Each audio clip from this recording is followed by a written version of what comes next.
Hey, what's up? My name is Nick, and you're listening to At the Pulse. Jesus Christ is coming back. All right, welcome to the At the Pulse podcast, where we explore the intersection of faith and life and evangelism, one of my favorite words. Today, I have the pleasure of introducing a good friend, Mark Warder. Mark, we've been friends going on 15 years, running after Jesus for a while in different directions, been on the same team now. You're the senior director of training at Pulse Evangelism, going on 7 years. 7 years, can you believe it? Crazy. Yep. Mark, man, welcome. Tell me a little bit about yourself. Yeah, thanks. Grew up here in the Twin Cities, and I went to the University of St. Thomas. I was a jock, played sports, football, and ran track. Then I really felt called to go into teaching. Met my wife at the high school that I taught at. Okay. She was the dance teacher. I was the PE teacher. And she didn't know the Lord. No, she didn't. And this is evangelistic dating 101. That's a whole nother story. Maybe we'll get into it. And we got married, and then we moved to Bolivia for 2 years, and then Panama for 5 years. Had 2 of our kids in Panama, and then back to the Twin Cities, where I was a youth pastor here in the suburbs of the Twin Cities, and now on the team for 7 years. Love it. Yeah. It's awesome. Well, Mark was a leading youth pastor in the Twin Cities. You were on the national leadership team for youth leaders as we were rallying to the National Mall. Yeah. And then 2016. and then a couple years later, you had stepped away from that position, felt like your time was done. And you joined us as we were trying to reach the Twin Cities. That's right. Really the first stadium event here since Billy Graham was here in the 90s. And we were like, man, we need all hands on deck. And I was at that event in 1996. Okay. In the Metrodome, Billy Graham, DC Talk, Michael W. Smith were the headliners. It was epic. And I was on the floor jumping with my friend Ted. Okay. And I remember that like it was yesterday. It's crazy. Yeah. And so full circle moment, the guy who directed 96, his son helped direct, this 2018 event. So generational impact. And he's the reason you ended up coming to work at Pulse, Jay Anderson. Yeah. I just told the church that I was at, the leadership, that I felt like my season was ending. And I was going to end my position there in a few months. And I was at an event, and Jay was there, Jay Anderson. And I said, hey, Jay, guess what? I just quit my job. And he was like, what? And he's like, Warder, come to the office tomorrow. I'll buy you a burger. So we went to Bunny's, had a burger with Jay and Chris, and they offered me a job to jump on the team for the stadium event here in the Twin Cities. And I remember, so Mark, you then led the church relations team, which basically what that means is you're trying to get churches to come together, to work together, to prioritize evangelism, to see their people trained, to see people praying, and then to rally together towards this event, which was May 18th of 2018. That's right. Still have the banner in my garage. Yep. And you had a sign that you guys would update of how many churches came together for that event. 752. 752 churches, which is crazy. If people are listening, you may wonder if 4 churches can ever work together, but we saw 752 churches, which resulted in 10,000 believers being trained before.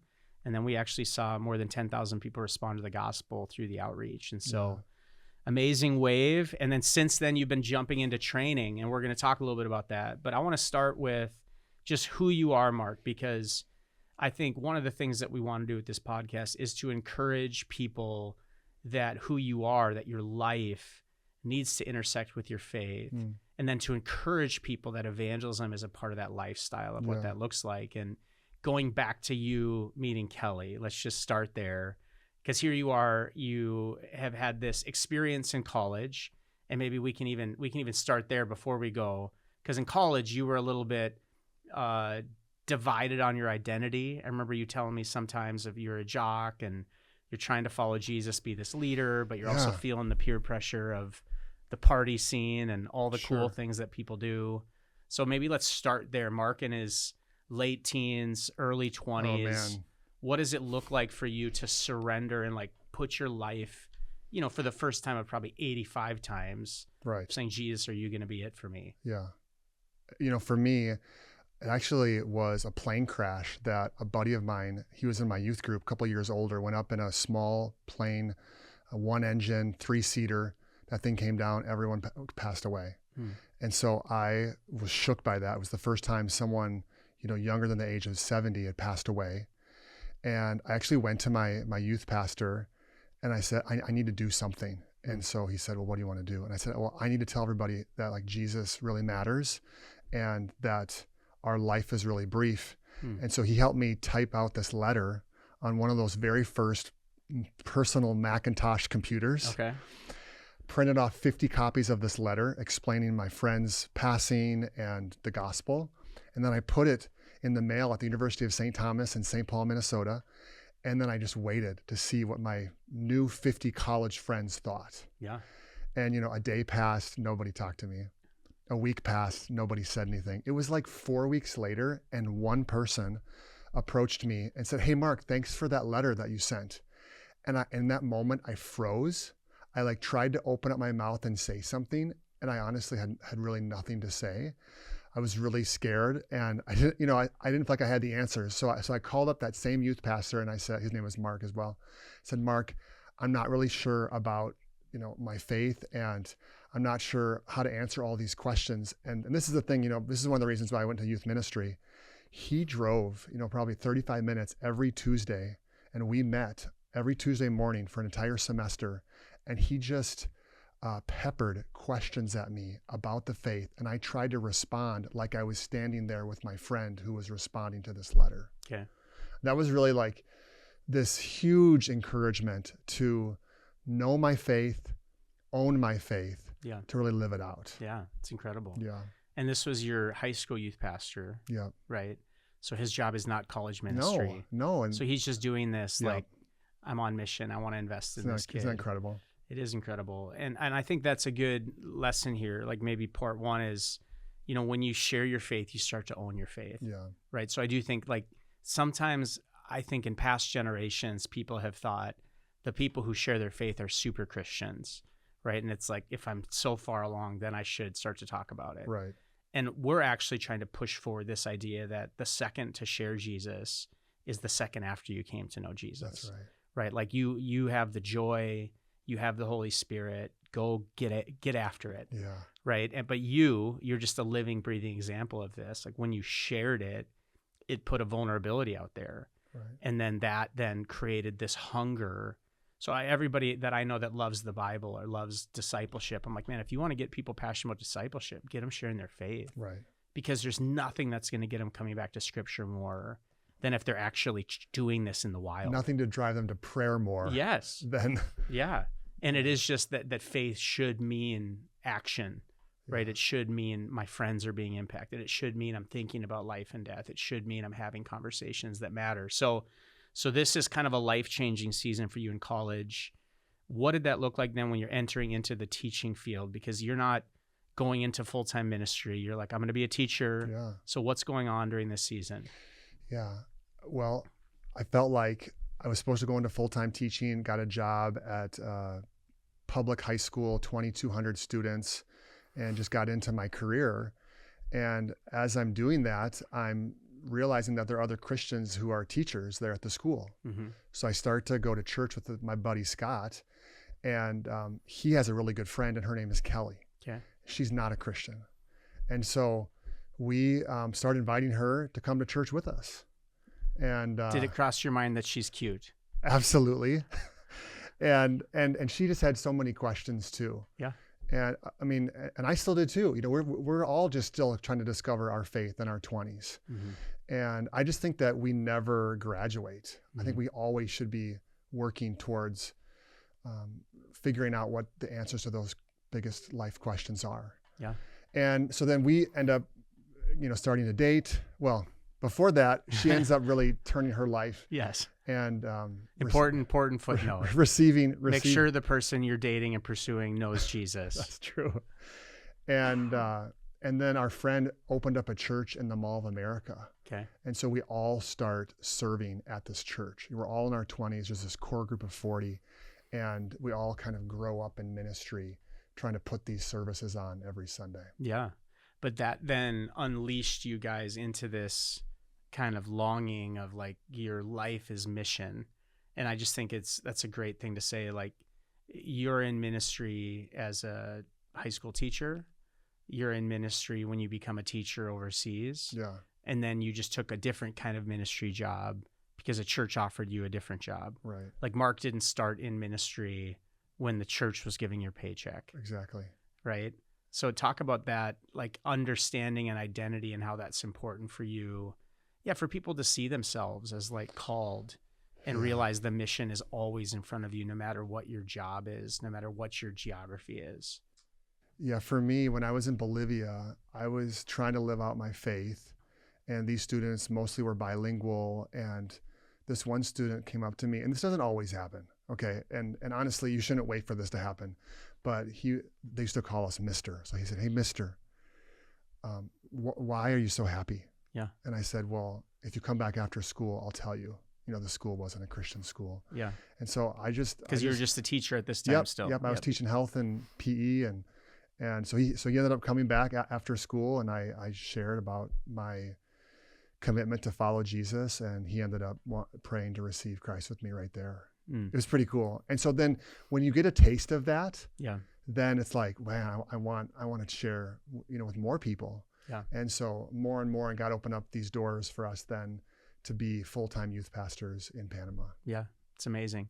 So I think one of the things that you and I have in common is it's like, there's something about athletics that I think is a great preparation for ministry. And what I mean by that is like, there's so many biblical metaphors of running the race, fighting the good fight. And so like when you've been in athletics, you understand that like it matters if you work out or you don't work out. It matters how you are as a teammate. It matters how good your coach is. Like every part of the thing that it takes to be a champion, like there's 50 things that come together. Right. But like work ethic and growth is like paramount. And I think the same is true in faith, where it's like, am I growing? Am I pushing myself? Am I doing the things that Jesus has called me to do? How much do you see that as like activating, believers and encouraging people? How much of that past informs your present as you're thinking about like, you're now trying to train a generation to go and just keep growing? Yeah, I think the hardest thing to do is to start. Yeah. So if you want to start a workout, if you want to, I want to get really good at tennis, or, I want to start lifting weights, or I want to run a 5K, or I want to run a marathon. A lot of times the hardest part is starting. It's the first day. Right. Yeah. And, just the same with faith. It's like, if you've never shared your faith before, the first time is going to be really hard. And maybe you've tried sometimes and you have felt like you failed because like for me, I opened my mouth, nothing came out, and I kind of, blew it. First of all, God doesn't think that like you're blowing it. Yeah. I think that God, wants us to press in, and he wants to walk with us in this. But I just think starting is the biggest thing. And, as far as faith goes, I think the starting point is actually prayer. And I wanted to share this story. When I first met you, Nick, someone invited me to a fundraiser. This is maybe 2013, 2014. And I was listening to you talk, and I remember you saying, where the God movement is, the prayer movement is. And I was thinking, if people were to judge my youth ministry, would they categorize it as a prayer ministry? And the answer would have been no. Yeah. We weren't known for praying. Our small groups weren't known for praying. Our students weren't known for praying. And that just really challenged me to hear the story of Pulse and to hear how prayer has always been this foundation. And I totally went back to my youth ministry and all of our volunteers and my staff, and we flipped everything upside down, and we started praying more. We started fasting together as a volunteer team. We started making prayer this priority, and we just saw God open up and do so many amazing things. Yeah, man, that's incredible. I don't know if you've ever told me that. It is encouraging, and I think there are just the basics, right? Of like, you think about again being an athlete. It's like, are you eating the right food? Yeah. What are you spending your time doing? What's your gym routine look like? Are you getting your reps in? Like whatever it is. And I think spiritually speaking, when it comes to evangelism, it's not rocket science. I always say, the first thing you do is you pray. Yeah. Right. Am I praying for people in my life that need Jesus? And like, just start there. Like, Right. You don't have to save everyone, will you make a commitment to make a list and start praying for people every day? God, I'm praying for Adam. I'm praying for Mike. I'm praying for Jose. I'm praying for Abigail, like whoever they are, just put them on a piece of paper, pray for them every day, and then start to pray for opportunities. Like if you pray for opportunities, God gives you opportunities. Like it's crazy. You just, when you're looking for something, you see it. When you're not looking for something, you don't. Right. And so it's when I start to put my priority, what I know is on God's heart, God blesses it. And I also think, like athletics, it's a muscle, right? So it's like the first time you use a muscle, it's hard. You're sore. But the more you use that muscle, it grows. The more confident you get, the stronger you get, the faster you can throw, the more confidence you have on that run, whatever. And I think the same is true in evangelism, where you just have to start where you are and then just be committed and saying, God, I want you to grow this. What has it been like for you? Because now in your role, you give leadership to all sorts of young men and women, training them from all over the world. And we're trying to raise up this generation from various vocations, but we want them to be men and women who make Jesus known, whatever they do. That's the heart, right? We want to unleash the evangelist in every vocation. Come on.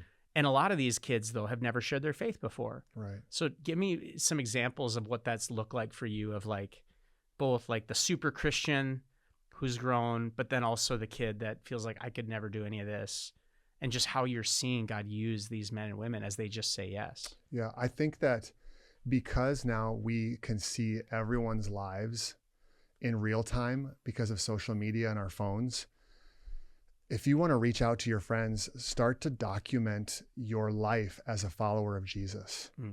And you start to show people that the cool party that everyone is going to is an option to go do, but also you get creative with your friends and you go hang out and you're with all your Christian friends doing other things that's really fun. Like we don't have to be boring as Christians. Yeah. And you start to live that out and you start to document that. I think that can be super encouraging. You know, I also just think back to prayer. We have our students within the internship start praying for 5 people consistently. And we just had an intern this morning, Grace, who was sharing that she's praying for 5 people in her life who are far from God. And none of them have ever brought up the topic of God ever. She starts praying for these 5. And within a week of her starting to consistently pray, one of those 5 send her a Bible verse. Wow. Like that's wild. Yeah. Like in the whole history of their friendship, over 10 years, they've never talked about God. They never talked about spiritual things. And now, a week after she starts consistently praying, she sends her this Bible verse. Like if we can get a generation of young people to start praying consistently, I think that we want to see revival, and yet we have all of these young elementary, middle school, high school, and college young adults who say they're Christian but don't have any kind of a prayer life. Yeah. We're not going to see revival. And I think the same is true. You have generations of 30-year-olds, 40-year-olds, 50-year-olds, 60-year-olds that maybe the prayer life has been activated, but the missional side hasn't. Okay. Right. And so I just think it's the call is that God is calling all of us to take that next step forward. Right. Grabbing the microphone that God has given us, whatever it is. Like I can compare myself and say I'm not Mark or I'm not Grace, but the truth is, like, stay-at-home mom or introverted middle schooler, like everybody has influence that nobody else has. Right. And as long as I'm looking and saying God can't use me, well then you know what, he's probably not going to use you. But I think the second you say, well, God can use anyone, why not me? And then I think you open yourself up to say, God, I want you to move in my life now in a way I've never known before. Wow. And I think that's one of the things that I love about our team here at Pulse. And I'm just curious, in your, you've been here 7 years now. Yeah. Okay. How many interns have we trained? Like over 220. Okay. 220 that have traveled in, and this is an on-site internship. It's paid, by the way. There's housing. There's a lot of great things that happen with it. Come to Minneapolis. Yeah. It's, we really are trying to train and unleash a generation, but I just would ask you, what have you seen in your faith as like you're just in this community on mission? And I think just common characteristics. You talk about this youth pastor that is close to you. Now you get married and you're living on mission, you and Kelly. And now it's like growing these disciplines of sharing my faith. Like you went from being this vulnerable, insecure kid who sends these letters out to now this is like just part of your life, Yeah. right? It's almost crazy to even think that that used to be you, Yeah. that was so hard to Right. write something and send it, which still would be hard. Yeah. But now it's like, you know what? I can do that because God's proven himself. Yeah. So God, what's the challenge now? How have you seen your faith grow? And maybe are there some specific examples during your time here at Pulse that have challenged your faith, to take it to another level? Yeah. I think when I think back to who that person was, I think it was all about identity. Yeah. And when you really discover and know who you are, then you stop caring so much about what other people think of you. And that is like the secret. Yeah. That is like the game changer. And I see all the time with the interns that come in and they get 4 months in this community and they really start to remember or discover who they are. Yeah. And when you can unleash a young person and they stop caring about what people think of them, they can change the world. And they can, and that's the way that I feel too. I feel like there's opportunity here with these amazing generations that we get to work with, Nick. And because I don't care what really anyone thinks of me, all I care about is what God thinks of me, then that just changes my perspective on how I approach everything. Yeah. I don't have to be afraid anymore when I approach people, although sometimes I still do. I'll even sit back and think, why did I just get nervous there to talk to that guy? It's like, I probably never see this guy again. Or, when I play pickup basketball, why did I get so nervous to ask my buddy if I could pray for him? I want my basketball buddies to know that I'm the go-to Christian guy, that if they're in a bind or they're struggling, that if they believe in prayer, or even if they don't believe in prayer, I'm the guy they call and go to. Yeah. And so even in my 40s, I'm still trying to live this out with those guys and with our neighbors. And I just really see identity as a big part. What about you? Yeah, man, I just think to that point, I think the more you do see your life through that lens of just growing as a child of God. And to me, I just think there's this invitation. And I feel like that's the word that the last couple of years is just like every day I feel like God is inviting me to come near, to know who he is, to know who I am, and just not to depart and drift from that, like into everything else. And then in that, there's an invitation to join what he's doing, right? And I just think all around me and all around everybody watching this or listening to this, like, are people who are on a journey and they're hurting and they're searching. Yeah. And like God is just looking for those that are willing for him to help connect those dots, to activate Mark, to reach Buddy on the basketball court, or neighbor, and I just think it's like the only difference is like my heart posture, right? Is my heart posture set in who I know I am? And is my heart posture open to saying, God, whatever you want, Right. I'm listening. I'm not too busy. And I think for me, that has been a monumental change. And one thing that I would even say you've challenged me with is in regard to prayer, because I didn't grow up in a charismatic background at all. In fact, I think I grew up thinking a lot of charismatic people were just weirdos. And, and yet, like, I think you get around people who experience the power of the Holy Spirit or believe in miracles and signs and wonders. And one of the things that you do often is you'll pray for people and then ask people, hey, do you notice a difference? Right. And that even for me is such a challenge, because it's like, man, like, it's a question that needs faith. Yes. So if I'm going to ask you if Yes. anything changed with you physically, Yeah. then I'm believing that Yep. maybe something actually did. Yeah. Yeah. What has been a highlight for you? Maybe let's just say the last couple of years, a highlight for you in your faith journey, that has just encouraged you to love Jesus more, or to be more intentional, reaching those around you. Yeah. Because I'm a dad, 18, 17, and 7, seeing my kids start to get it has been a big part of it. Yeah. And so seeing my daughter start to embrace her faith has been a huge just boost even to my faith. Yeah. But, recently being here at Pulse, we had the opportunity to go to the state fair and to share the gospel at the state fair. Yeah. There's a great ministry there that allows worship bands, church music to happen. And we said, well, could we bring some of our evangelists? And and have them share. And just seeing those young people share the gospel. Yeah, so tens of thousands of people are walking by. Minnesota State Fair is, I think, the second largest in the nation. I think there's a couple million people that go over the fair, 10 days.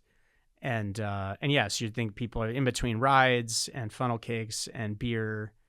And then just there's these young men and women just preaching. Yeah. And I remember one of our young evangelists said, I no longer felt the stress and the anxiety, but I had this peace that I'd never known before. And it just reminded me that everyone has access to that peace if they reach for it. You know? I mean, God wants to offer that peace, to every single person. And just seeing the kind of the hustle and the bustle and of the fair, and just for her to say that word peace, because that just feels like this calm and this like beautiful word. Yeah. And that really hit me, and that was just a few months ago. Yeah, that's incredible. And I think there's an invitation there as well of, when Jesus describes the Holy Spirit coming, right? He says, you're going to receive power, right? When the Holy Spirit comes on you to be my witnesses. Right. Right. And I think so many of us have never experienced that true power. Like, the reason the Holy Spirit was sent was, yes, so that we could have God incarnate in us. Yes, so that we could have the assurance of our salvation. But it's like the activation of that is when we open our mouth. Right. And when we open up our lives and say, God, would you witness through me? Right. Would you use my voice, my influence, my seat on the bus? And I think that's where that peace and power really unlocks. And so I think even for me and for you, I think there's even a holy jealousy of saying, like, man, I want that for every believer to feel that, right? That God can use you. God wants to use you. Like, you are one yes away from literally seeing family members change, generations change, breakthrough happen, revival at Target, revival at Best Buy, 3M, wherever you are. Like, there's no place that is beyond the reach of God, because God has people everywhere. And his Spirit is everywhere. And so the question is for us. So one question I'd like to ask everybody on the podcast: how do you put Jesus at the pulse of a generation? What does that mean for you when I say that statement? How do I put Jesus at the pulse of a generation? I think I go back to social media. People want to really slam it. And obviously it can be used for good and bad things. But I think that through storytelling, to get this generation to hear more about Jesus, I think it's going to take good storytellers to tell stories of what God is doing in their lives. The stories of, I was this way, I felt this way, I went to these places and they didn't satisfy, and now I'm like this, and I can't believe, I just can't believe his grace. I just can't believe that God receives me, even though I went through all of this. Yeah. I think that, being as old as we are, we've heard that story over and over and over again, right? It's like, I was this way, and now I have been set free. That story never gets old. That story can always be used to encourage somebody else to either start their faith or reignite their faith. Yeah. So I think more storytelling can really be an impact on this generation. And not forgetting, I think we all have this spiritual amnesia that we forget all that God has done. Right. And sometimes I think the best thing we can do is just to look backward and say, man, God, I may not have everything perfect, but I am so thankful for what you've done in my life. You saved me from so much. And I think to get to that point, one of the things we're doing at Pulse through this Anthem campaign is we're trying to ask people the question of, like, what is the story of your life? What is the message of your life? And we're trying to ask people, like, do you have a story of God's grace encountering you? And I know you shared a little bit about, your youth pastor, but what would you say if I asked you, Mark, how is it that you experience the grace of Jesus? How would you describe that for Mark Warder? Yeah. The grace of Jesus takes me back to a story from my university days where we were on the track team and we won the championship, and I was a Christian, but that particular night I had 1 beer and then 2 beers and then 12 beers happened. And started, dancing with all my my teammates. And so the men's team, the women's team, and then I end up, going back to some girl's house. And I don't know if you've heard this part of the story, but I was leading a Bible study at the time. So there was 12 of us. And so, here I am, the Bible study leader. Yeah. And one of the girls from that Bible study ended It's a up seeker-sensitive Bible study. she ended up transferring to go to a different school. And my friend found out that one of the reasons, she said, was, well, why should I be a part of this group if our Bible study leader, can't even live this thing out? Yeah. And I get it, like nobody's perfect and all those things. Yeah. But that really impacted me as a leader. Sure. Yeah. And I remember hearing that, going to church, and like having a come to Jesus, like his grace covered me, his mercy, was just like so tangible, and he was still speaking into my life, saying, Mark, I still can use you. Mm. And so that would probably be my one kind of moment of grace. Yeah, it's so relatable. Yeah. And I just think it's, and just encouraging everybody who's watching or listening to just take the time to write down and think back to a moment where God's grace has intersected your life and just reminded you, because you said, like, I once was lost, but now I'm found. I once was blind, but now I see. And there is something so miraculous. Like, so when you say that, I think all of us can relate with, like, we're trying so hard to be enough, but then we do something stupid. Right. And we've all been that person, whether we've literally or figuratively pounded 12 beers and danced on a table at a party or not.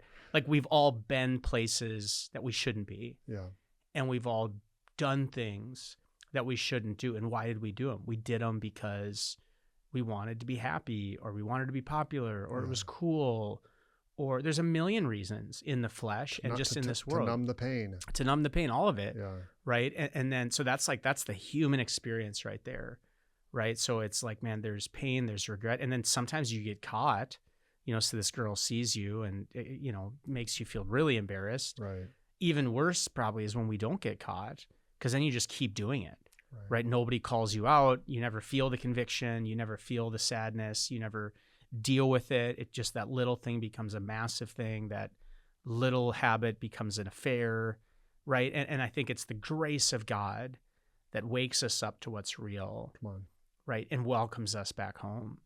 Right. So in the same way, there's this invitational God that isn't shaming and condemning us for our failings, but is showing us a better way, is taking our sin on himself at the cross, and is saying, hey, would you follow me? I still believe in you, and I still can use you. Like, broken people like you are perfect candidates. Right. And I think that's just the goodness of God. Amen.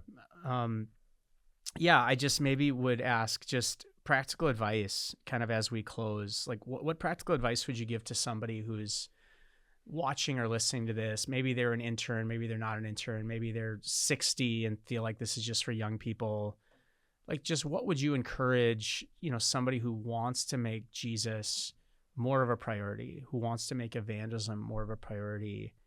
Like, what would, if you were to sit down with them and just give them, here's Mark Warder's top tricks, life hacks for living on mission. Yeah.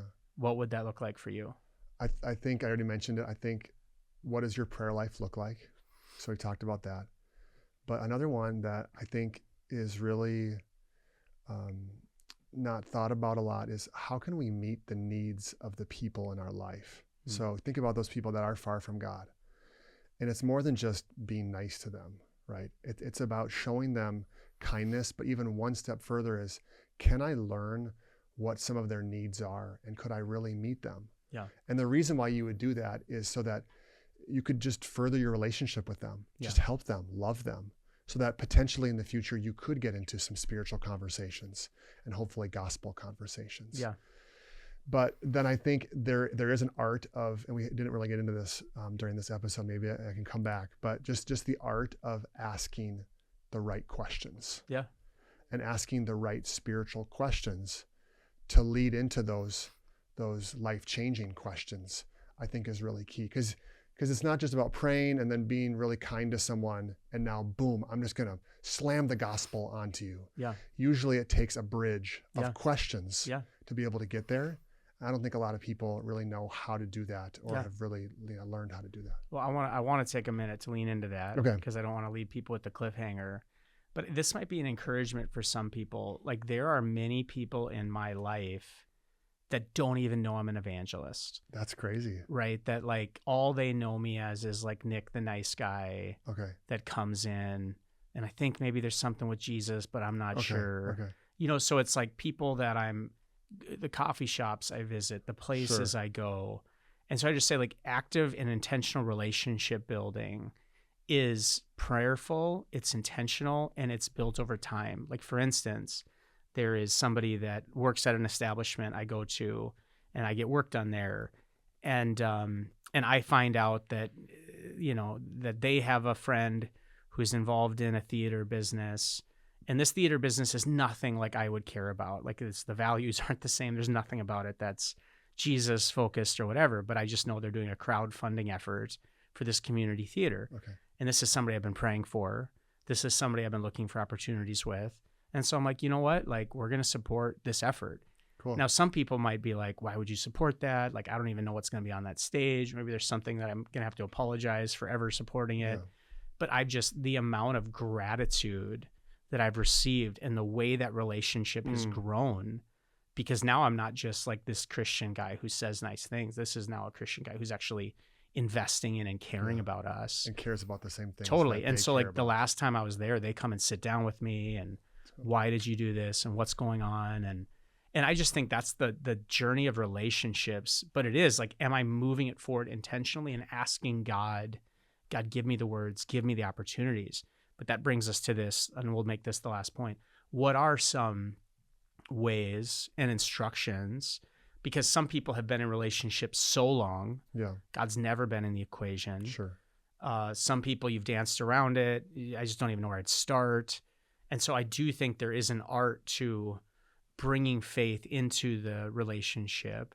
And I always tell people, like, once Jesus is there, he ain't going nowhere, Yeah. right? So there's friends I have that they know I'm always going to be asking them about their faith. Yeah. I'm always going to be asking them if they're ready to give their life to Jesus. And it's kind of like an ongoing joke. Like, here comes Nick. Right. Here comes the altar call. You know, but I think that's a good thing Yes. when there's a right pressure and a godliness that is in the relationship now, where I think there's even a God fear that enters in even from those that don't fear God yet, you know, but there's a pressure they feel Okay. because there's some sort of a spiritual dynamic. Right. But how do you encourage people? What are those conversation starters? Yeah. So I look at it kind of in a linear way. So we're really good at the superficial conversation. So Yep. so we're from Minnesota, or we live in Minnesota, and it's all about the Vikings and the weather. Yep. Because it's so cold here, and the Yep. Viking, right? So we're trying to move it from that to deeper. Yep. So even a simple question, because you remember that your friend, their mom had some health issues, just asking, hey, how's your mom feeling? Yeah. That's a very different question than, hey, did you see the Vikings and whatever? Yeah. Like that gets to the heart of what's really important to that person. Mm-hmm. So even just by asking that question, Yeah. but then you want to move it even further from superficial to deeper, from deeper to spiritual, and then from spiritual to gospel. And so now how can I ask spiritual questions without it being weird? Yeah. Right. And sometimes it just might be weird because, Yeah. like you said, it hasn't been a part of your conversation, kind of history with them. But I think that you can use everyday examples. Yeah. When something happens, I think the easiest way is to offer prayer. Yeah. So people are not as resistant to people who pray. Sure. And they're maybe exposed to that a little bit more in our culture right now. So I just think offering to pray for them. Hey, can I pray for you? Or do you have anything specifically that I could pray for? Mm-hmm.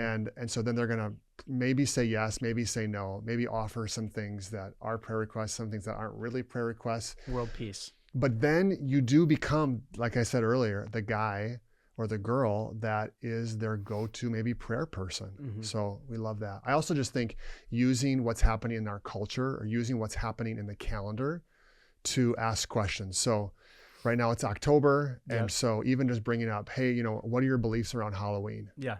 And so asking a simple question around the holidays, obviously if it's closer to Christmas, to ask, what were your religious beliefs growing up? How did you celebrate Christmas growing up? Yeah. And I mean, everyone celebrated it in some way because everyone got off school and everybody got off work. Yeah. So what did your family do during those days off? And just start, oh man, we used to eat this and we used to have this activity. And now all of a sudden we have some common ground around Christmas. My grandparents used to take us to church. Yeah. But it's been a long time. Right. And so even just having some of those questions around culture, around dates, around holidays can be an easy kind of lead in. Yeah. And then taking it from there, how do you transition it to gospel? Then I think that there will be times, or hopefully you pray for a time where you can share your own story. So being ready to be able to share a 1 minute, a 3 minute, or like a 5 minute testimony. And you can go ahead and practice this on your Christian friends, but be ready kind of with that elevator speech, because then as you're talking, you can say, well, let me tell you in my life what I've experienced as you've been having these spiritual conversations. Then you go into your testimony. And then from your testimony, then you can say, would you be interested in learning more about the gospel, learning more about Jesus? Or you could just say right in that moment, would you like to start that friendship that I talked about with Jesus right now? Yeah. Or do you have a story like that? Yeah. Yeah. That's awesome. One of the things I do and have done with family members, because I think sometimes there's those people in your life that you want to, but you haven't.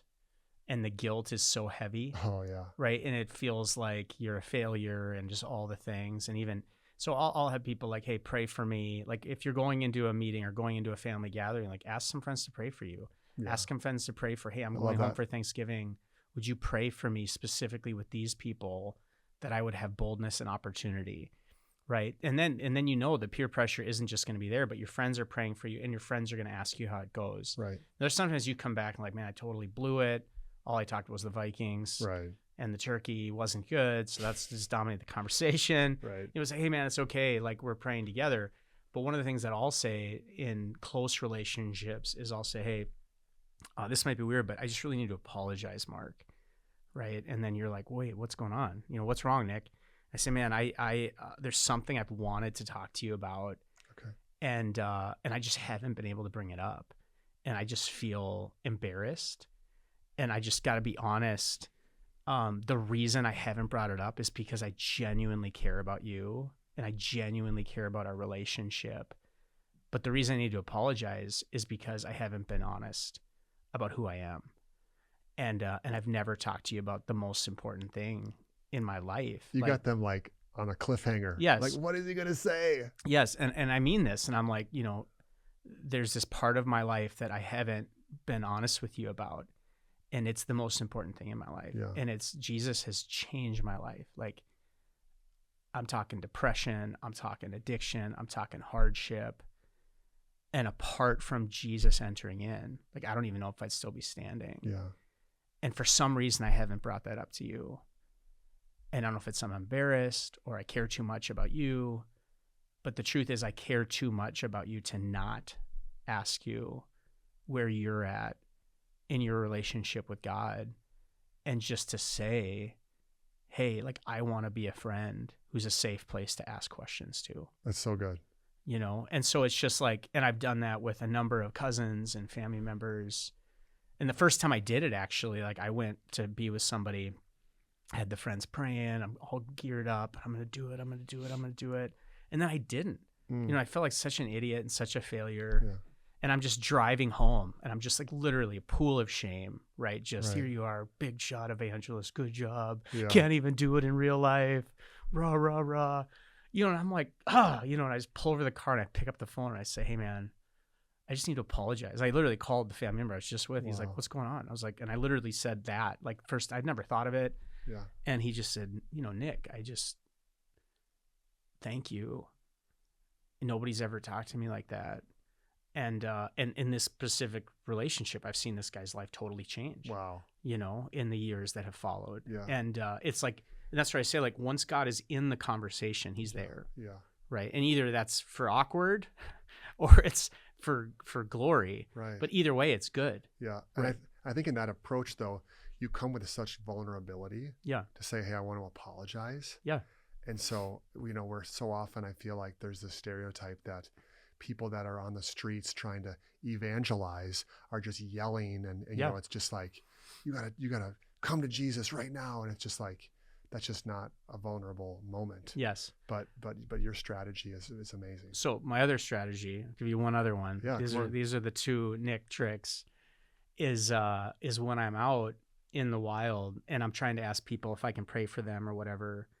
But I'll lead with it of not, can I pray for you? I'll lead with it of like, hey, I'll start with asking, how are you? You know, how are you doing? How are you doing? And I'm like, hey, I genuinely care. And so I say, you ask twice, how are you? It's always fine. I say, no. Like, how are you really? Like, I care.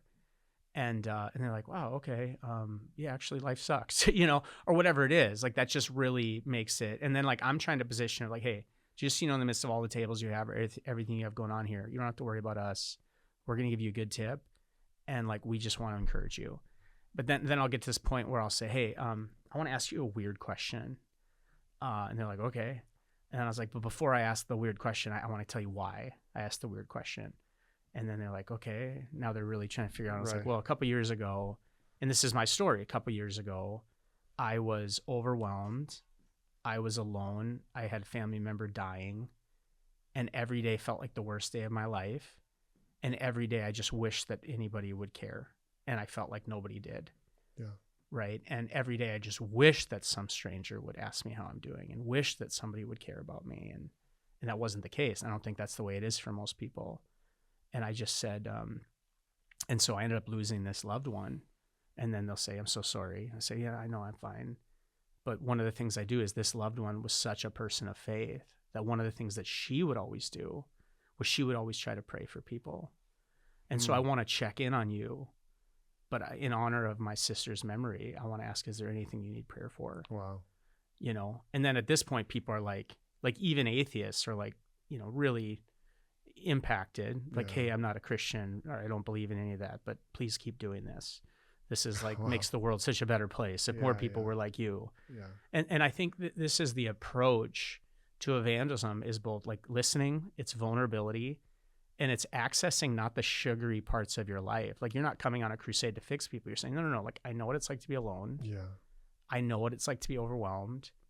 I'm actually sharing this because I feel like it's an answer. Like, God actually cares. Yeah. And because he cares, I do, you know? And I think it just changes the tone so drastically from, hey, you look like a sinner, you know, you know, you're going to go to hell unless you do this with me right now. Right. So anyway, that's a little bit of some changes that have happened, I would say, in my life. I've never heard you approach it that way before. That's really amazing. Yeah. It's been a wild ride. So yeah, I mean, just encouraging people, man, we just want to provide resources. One of the things that Mark has led is our Make Jesus Known training. Yeah.